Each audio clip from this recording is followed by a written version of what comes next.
We are so back. It's been over 3 years since I published my last video, a replay of what, to this day, I consider one of my very best Puyo Puyo battles. But after that video, there was a whole load of nothing. I had better things to do, and even after that, I still had to figure out what video I should make next, or if I should even continue making videos at all. That's where this one comes in. Here's a classic Flash game. Remember those? Picture this. You are roughly 8-9 years old in the early 2010s, browsing a good old web game portal. You discover one such game, labeled Sonic the Hedgehog, somewhere near the Mario titles you would play regularly. And out of pure curiosity, you click the blue hedgehog, and within 1 minute, you are greeted with this.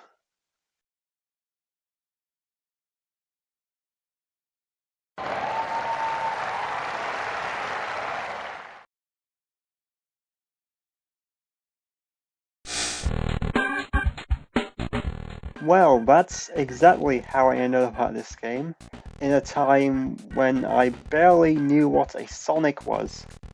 Fast forward to 2024 and I really know what a Sonic is.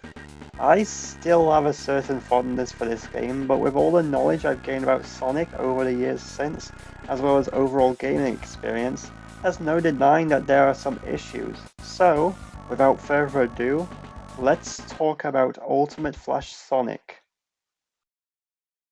Ultimate Flash Sonic is a Flash-powered fan game developed by a group called Menace.ch in the early 2000s, inspired by Sonic Advance 2. The game features 4 playable characters: Sonic the Hedgehog, Tails, Knuckles the Echidna, and Cream the Rabbit, plus 2 hidden ones I'll get to later, on a journey, seemingly for no reason, through 2 zones loosely based on Leaf Forest and Ice Paradise from Advance 2. Each zone consists of 2 acts and a boss stage. The overall feel of the game's control is solid and just about what you expect from Sonic, but that's not to say they're flawless. While the characters can jump and roll, and gain momentum on slopes and loops, they can't use their special attacks from Advance 2, but Tails and Cream keep their flight. Knuckles can't even glide or climb walls like he can in Advance 2, or, for that matter, any official release before it. Like, look at this.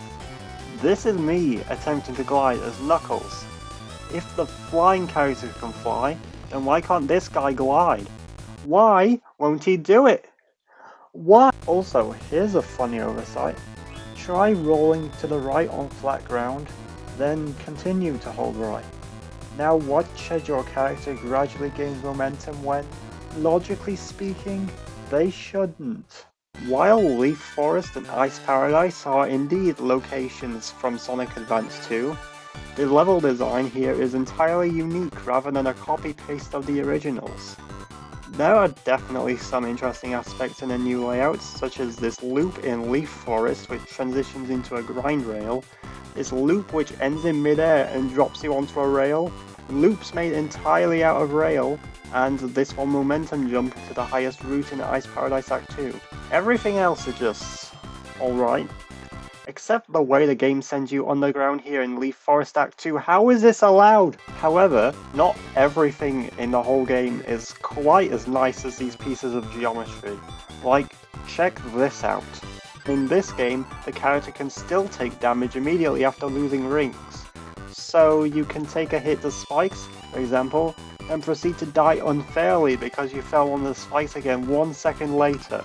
There are also some other potentially game-breaking bugs here and there. See this part of Ice Paradise. That being said, it's been so long that I can't remember if I had ever come across this problem back in the day, so I can't say for sure if this is on the game itself or on the Ruffle emulator, but still, I thought I'd point it out. That's the perfect time to move on to the bosses. Just like in Advance 2, these boss fights involve perpetually chasing whatever Eggman brought in this time. We don't even know why Eggman is here, just remember that he has decided to fight in the simplest ways possible. For starters, The boss of Leaf Forest is the classic spinner from Sonic 1, while Ice Paradise's Egg Bomber does nothing but drop bombs on the ground. They're easy enough to understand, but during my repeat playthroughs for this review, I found myself getting a tad frustrated at the bombs because the explosion's hitboxes are so tall. You really need to understand the arc of your jump to take out the bomber. Of course, destroying the bomber ends a campaign, and clearing the game with all 4 characters, oh, what's this? Enter Amy Rose, the first hidden character who plays no different to the others. It's still worth clearing as Amy, however, because that's how you get Shadow the Hedgehog as the game's second and last hidden character who also plays no different to the others. As cool as it is for Shadow to be playable here, there's hardly a reason to play his campaign because you won't unlock anything new. Despite that, I would like to point out that he grinds backwards, because he's the coolest or whatever, I don't know. And with those out of the way, let's take a look at the so-called cheats that are unlocked by clearing of each character, except they can hardly be described as cheats because Sonic's cheat, Sonic Run 2, just changes his running animation to look like Advance 1. Tails Follow has Tails forever flying behind you, replacing Cheese when playing as Cream. Behind makes every character go behind background objects, and Big Cheese makes Cheese bigger. I'm not entirely sure how a bigger cheese is supposed to make the game any easier, especially since Cheese can't attack here, and going behind doesn't change collision detection at all, so that doesn't do much either. The only cheat that actually affects the core gameplay is Moon, unlocked by playing as Amy. However, this is a double-edged sword, as it modifies all gravity and thus your character's acceleration and momentum. But it's still fun to play around with nonetheless, and it can help you defeat bosses much faster, like this 40-second run of Egg Bomber with Shadow. Alongside Moon, you get a background music player in the pause menu. Speaking of music, I have a few words about the music in this game. Naturally, it's all taken from previous official Sonic work, in particular Sonic Advance 2's main menu,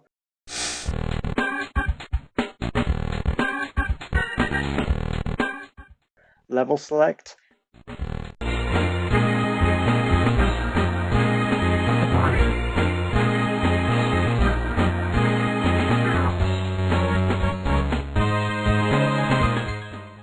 and the first act of the original Ice Paradise.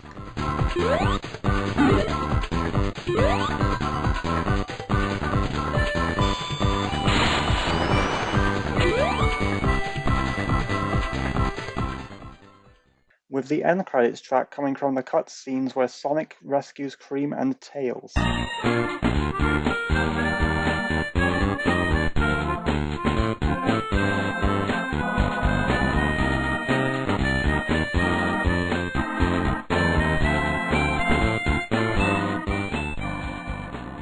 I consider all of these good picks as they're from Advance 2 and that game already had a good soundtrack, but the main menu theme has been reduced to a loop of the first 4 seconds, which does get old pretty quickly, and Ice Paradise is shortened to the intro and overall second parts of the original track. One of the major exceptions is in Leaf Forest. If you had played Advance 2 before this game, you would expect Leaf Forest to use the music of Leaf Forest, but it instead uses the music from Act 2 of Angel Island Zone from Sonic 3.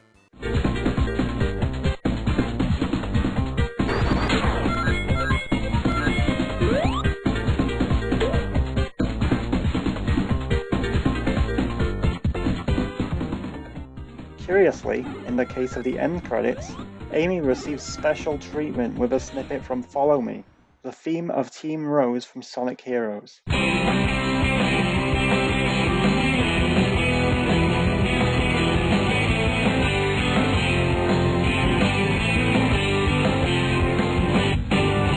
Not even Shadow gets this kind of exception.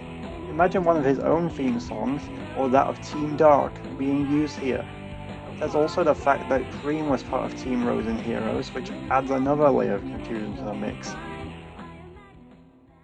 The last thing I'll add about this game is that there's always some fun to be had in the time trials, especially when your character can fly and you can just skip whole chunks of stage within seconds, like this 25-minute run of Leaf Forest Act 1 with Cream. So, is the game worthwhile? I did complain a little about this game's issues, but I will never truly lose my soft spot for Ultimate Flash Sonic.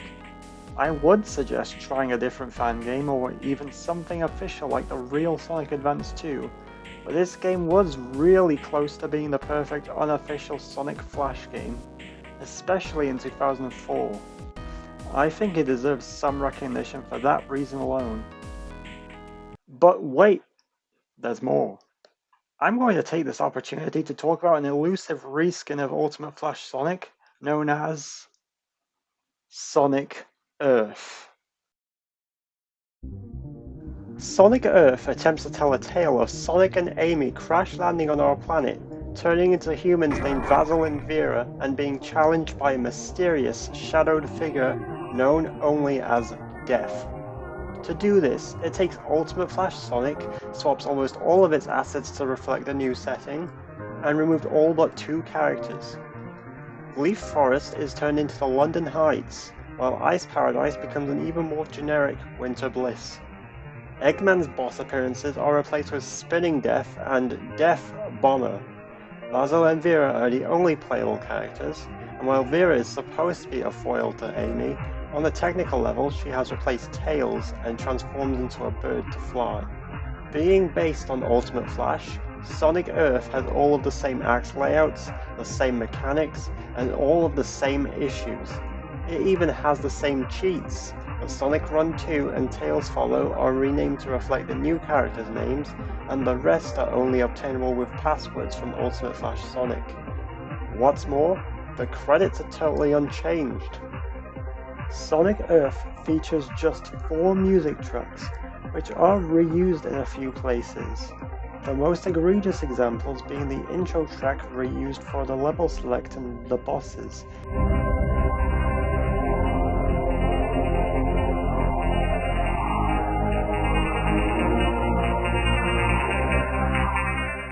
As well as the main menu track reused for Winter Bliss.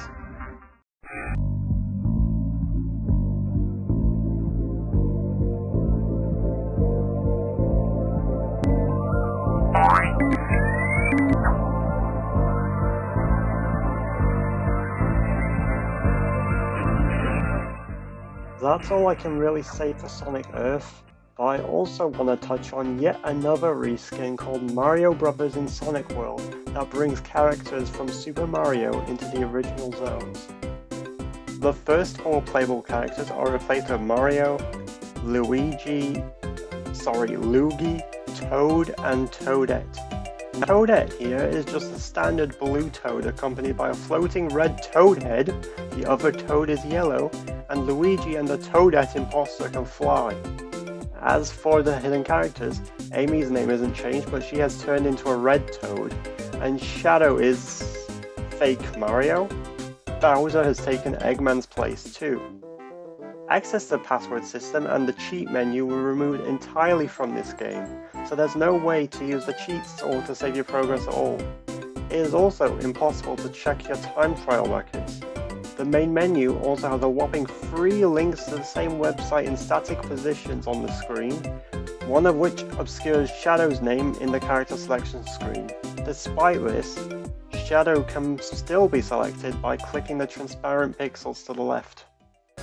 Ultimately, these reskins are telling of the success of Ultimate Flash Sonic as an early fan game built in Flash. For what it's worth, it was solid enough that 2 more folks use it as the basis for a different concept, whether it's Sonic becoming human on Earth, or Mario characters landing in Sonic's world. But in my own view, neither of these versions beat the original. I really enjoyed Ultimate Flash Sonic back in the early 2010s, and after this review I even regained an interest in the time trial mode.